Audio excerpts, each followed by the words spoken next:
इस्लामाबाद के बल्दियाती इलेक्शन का मामला फिर अदालत में पहुंच गया। इलेक्शन कमीशन और वफाकी हुकूमत के इंतखाबात कराने का फैसला मुअत्तल करार देने के लिए intra court appeal.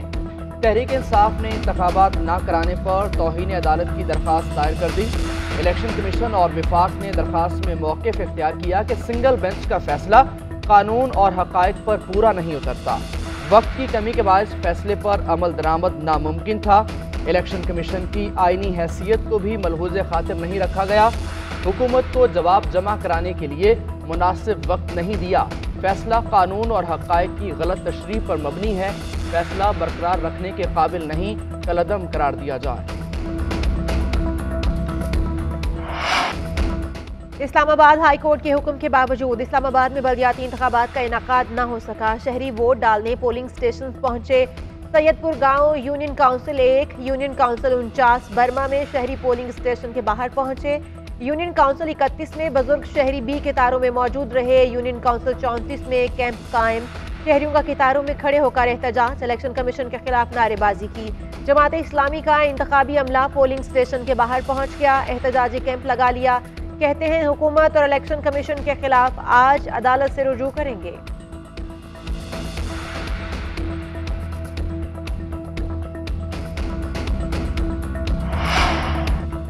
Islamabad high court के हुक्म पर अमल ना करके इलेक्शन कमीशन ने साबित किया कि वो हुकूमत की बी टीम है। चेयरमैन पीटीआई इमरान खान का बल्दियाती इंतखाबात का इनाकाद ना होने पर रद्द अमल।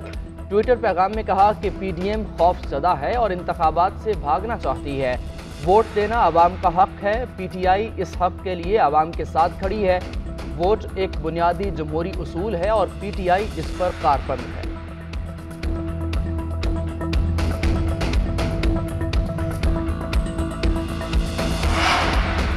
बल्दियाती इलेक्शन 2020 में होने थे। 2 साल तक इमरान खान क्यों भागता रहा? 2 साल तक इलेक्शन न कराने वाला अब 2 घंटे में इंतखाबात चाहता है। वज़ीर दाखिला राना सनाउल्लाह का जवाबी रद्द-ए-अमल। कहते हैं ये धांधली ज़दा इलेक्शन चाहता है मगर ये सहूलत अब खत्म हो चुकी है। पंजाब और खैबर पख्तूनख्वा में क्यों इलेक्शन नहीं कराए जा रहे? इलेक्शन कमीशन के पास कौन सी जादू की छड़ी है कि चंद घंटे में इंतखाबात करा दिए जाएं? वफाकी वज़ीर इत्तलात मरियम औरंगज़ेब कहती हैं फॉरेन एजेंट को अफसोस है कि मुल्क दिवालिया करने की कमिटमेंट पूरी नहीं कर पाया। 2 साल तक इक़्तिदार में होते हुए क्यों बल्दियाती इलेक्शन रोके? पंजाब और खैबर पख्तूनख्वा में बल्दियाती इंतखाबात कराने की यकीन दहानी का क्या हुआ? उनकी कमिटमेंट सिर्फ फॉरेन फंडिंग, तोशाखाना की चोरी और मईशत दिवालिया करने की थी। तहरीक इंसाफ का चीफ इलेक्शन कमिश्नर से मुस्ताफ़ी होने का मुतालबा। असद उमर कहते हैं कि सुबह से वोटर्स मौजूद हैं, इलेक्शन कमीशन गायब है, केस चल रहा था। इलेक्शन कमीशन ने अपनी तैयारी क्यों नहीं करके रखी? इम्पोर्टेड हुकूमत हर जगह से बहाने बनाकर इलेक्शन से भागने की कोशिश करती है। फवाद चौधरी ने कहा कि इलेक्शन के नाम पर पीडीएम पर कपकपी तारी हो जाती है। ये हालत नज़ा में चले जाते हैं। इन्होंने इलेक्शन नहीं कराने, लोगों को छीनना पड़ेंगे। ये जमहूरियत को ख़त्म करना चाहते हैं। अवाम भी इस जद्दोजहद में शामिल हो जाएं। इस्लामाबाद हाई कोर्ट ने बल्दियाती इलेक्शन के इनाकाद से मुतालिक तफसीली फैसला जारी कर दिया। फैसले में कहा गया है कि लोकल बॉडी सिस्टम यकीनी बनाना वफाकी और सूबाई हुकूमतों की बुनियादी जिम्मेदारी है। आईनी दफात से ना कोई फरार मुमकिन है, ना इस पर कोई रियायत दी जा सकती है। यूसीज बढ़ाने की ठोस वजह बताई गई, ना ही हुकूमत का दो टोक मौक़िफ़ आया। वाज़े जवाब सामने न आने पर यही समझा गया कि हुकूमत के पास बताने को कोई वजह नहीं। वजाहत मौजूद नहीं कि नई मरदमशुमारी नहीं हुई तो आबादी बढ़ने का अंदाज़ा कैसे लगाया गया। वफाकी हुकूमत का कंडक्ट कानून से मुतसादम दिखाई देता है। हुकूमतों के ऐसे इक़दाम अदालतों से कलअदम करार दिए जाने के लायक हैं।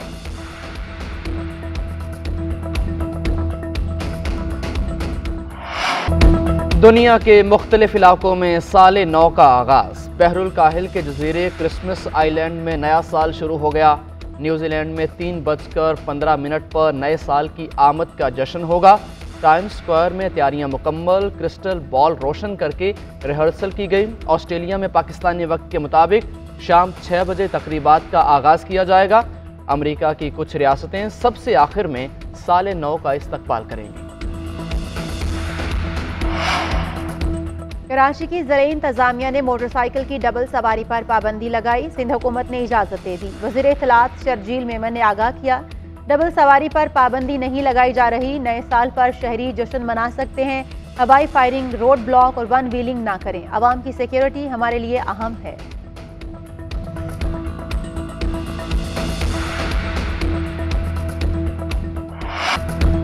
पूरा साल गुजर गया, आवाम को रिलीफ ना मिल सका। 2022 आवाम के लिए महंगा तरीन साल रहा। अशिया की कीमतें बढ़ने का सिलसिला ना थमा। एक साल में आटे का 20 किलो का थैला 1040 रुपए महंगा हुआ, 1360 से 2400 रुपए तक जा पहुंचा। पेशावर में 2700 रुपए में फरोख्त। 2.5 किलो घी का डिब्बा 650 रुपए महंगा हुआ।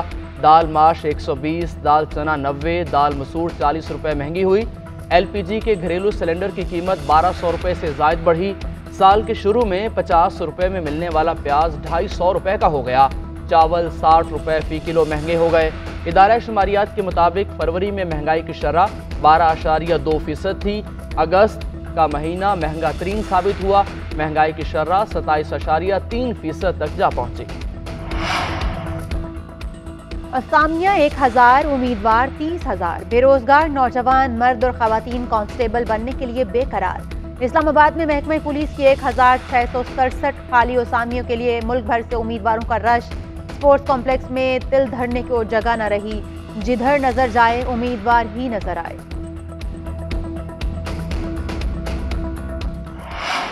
बालाई इलाकों में बर्फबारी के हसीन मनाजिर। मरी, एबटाबाद, नथिया गली, ज़ियारत, कान मेहतरजई और मुस्लिम बाग में सफ़ेद मोतियों की बरसात।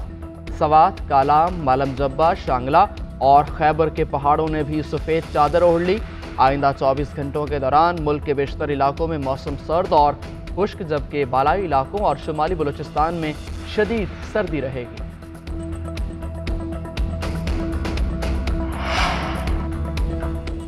मुत्तहिदा को मुत्तहिद करने का मिशन। फारूक सत्तार गवर्नर सिंध से मुलाकात के लिए गवर्नर हाउस पहुंच गए। जराये के मुताबिक कामरान रसूरी ने फारूक सत्तार के घर आने की ख्वाहिश जाहिर की थी। जनरल वर्कर्स इजलास और बाद में तैयारी न होने का कहकर गवर्नर को अपनी रिहाइशगाह से आने से रोक दिया था। फारूक सत्तार के साथ ही गवर्नर हाउस साथ न ले जाने पर नाराज हो गए।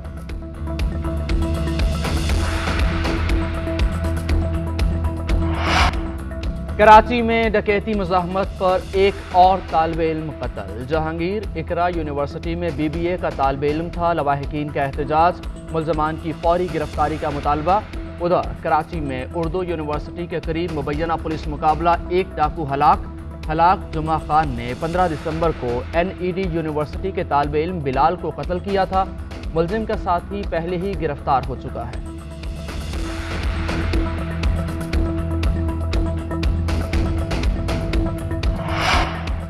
मुल्क भर में महंगाई का अजाब है। हमारा शुरू किया गया एहसास राशन प्रोग्राम मौजूदा हुकूमत ने बंद किया।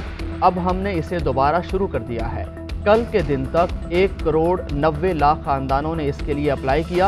इसका मतलब है कि महंगाई की मार सिर्फ गरीब को नहीं, मिडिल क्लास को भी पड़ रही है। सूबाई वजीर सेहत डॉक्टर यास्मीन राशिद की न्यूज़ कॉन्फ्रेंस। कहा, सेहत कार्ड के मंसूबे का जितना दुख मरियम नवाज को था उतना किसी और को नहीं था। हमारी नीयत साफ थी।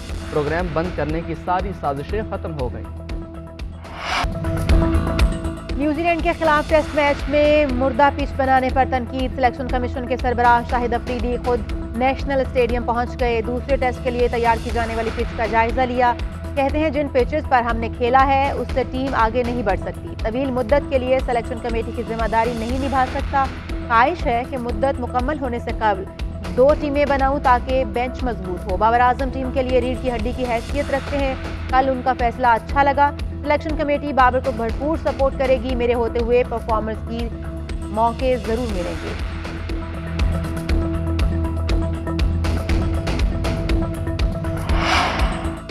फुटबॉल स्टार क्रिस्टियानो रोनाल्डो ने मैनचेस्टर यूनाइटेड के बाद क्लब अल नसर के साथ मुआहिदा कर लिया। सऊदी क्लब के साथ मुआहिदा $7 करोड़ में तय पाया। क्लब ने अपने ट्विटर पर जारी पैगाम में रोनाल्डो को खुशामदीद करते हुए कहा कि ये एक ऐसा मुआहिदा है जो इन्हें मजीद कामयाबी हासिल करने की तरगीब देगा।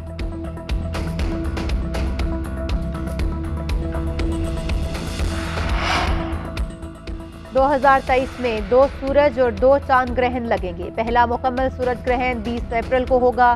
पाकिस्तान में नहीं देखा जा सकेगा। पहला जुज़वी चांद ग्रहण 5 और 6 मई को लगेगा। पाकिस्तान में भी नज़ारा किया जा सकेगा। दूसरा जुज़वी सूरज ग्रहण 14 और 15 अक्टूबर को होगा। आखिरी चांद ग्रहण 28 और 29 अक्टूबर को लगेगा।